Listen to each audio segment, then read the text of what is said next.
Good morning, students. Let's move on to unequal heat distribution from equator to poles. Now, since the earth is spherical in shape, different parts of the earth are heated unequally.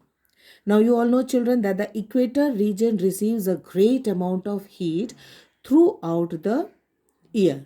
Okay. Now, if you look at this equator, you all have studied in your geography class that equator is the hottest region.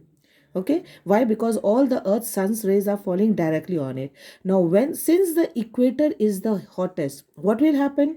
The air always above this region starts rising up. You have already studied when air gets heated up, it will expand and warm air always rises up.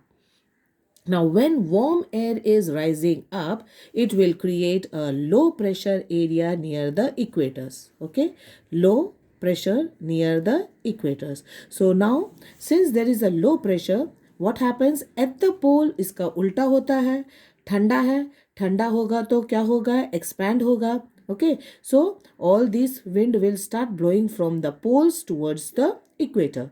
So here there is a high pressure. So wind always flows from a high pressure area to a low pressure area. So the wind keeps on moving from the poles, okay, to the equator because there is a low pressure. Now we come to deflection of winds. If the earth did not rotate on its axis, all the wind would blow straight from high pressure to low pressure area. अगर ये rotate नहीं करता तो जितना भी wind है वो जाता कहाँ से? सीधा सीधा चला जाता high pressure to low pressure area, और उसके बाद once it reaches here it would become equalize. Okay, दोनों तरफ से आके इक्वल हो जाएगा.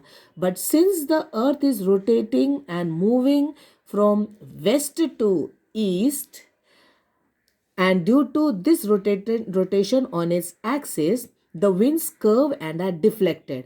ठीक है, जो winds ये वेस्ट से ईस्ट की ओर रोटेट कर रहा है तो ये जो winds जो आ रहे हैं वो क्या होगा? कर्व हो जाता है, मुड़ जाता है and deflect. So this direction of the turning effect is stated in the Ferrell's law. Now we'll see what is Ferrell's law.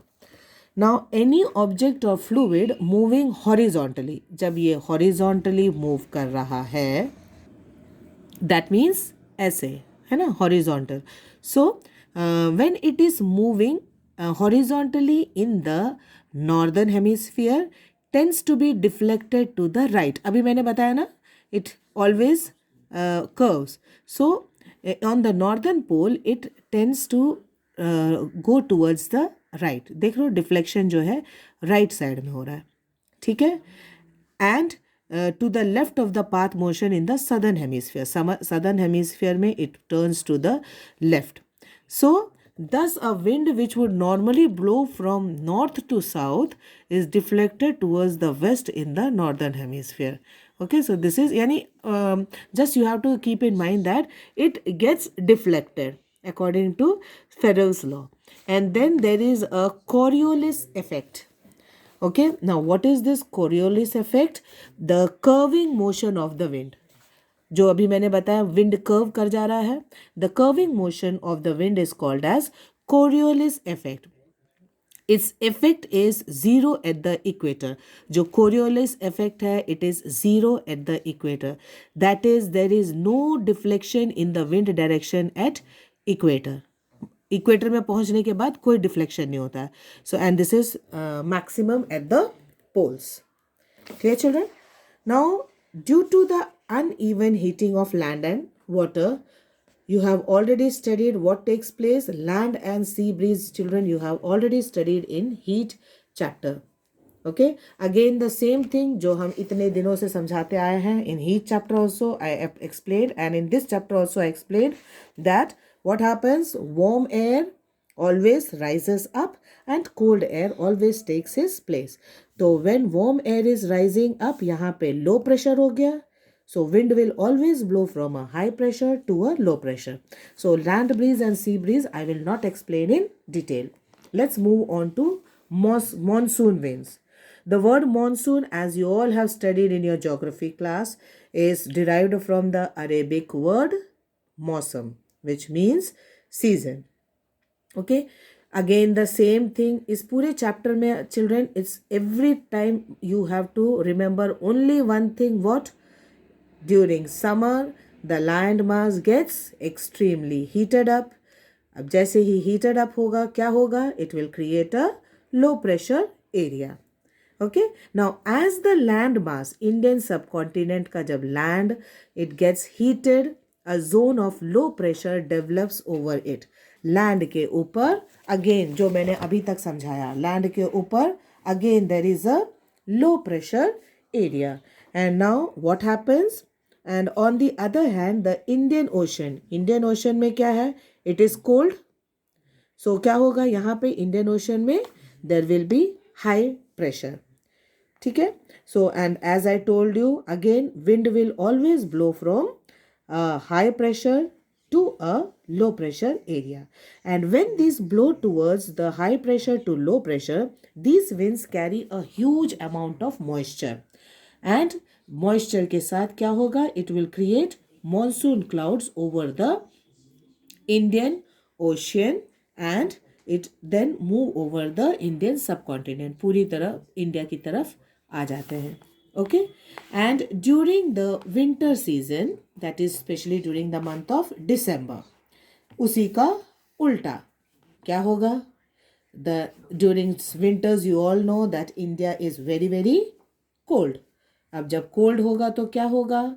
The region is having a high pressure. So and the Indian Ocean will have a low pressure. So what is happening? Dry wind blows from the land towards the sea. अब यहाँ से dry wind. Monsoon में क्या था? It was moisture contained wind. And यहाँ पे dry wind है. Okay. So these winds carry little water. So therefore it brings a small amount of rain during winter in the southern hemisphere. Okay children, I hope that this much is clear to all of you. The difference is given here, land and sea breeze and the monsoon wind. So you can learn from this. Okay. Then we come to the next topic, that is storms. You all must have seen wind blowing with great speed. And what does it do? It creates disturbances in the atmosphere.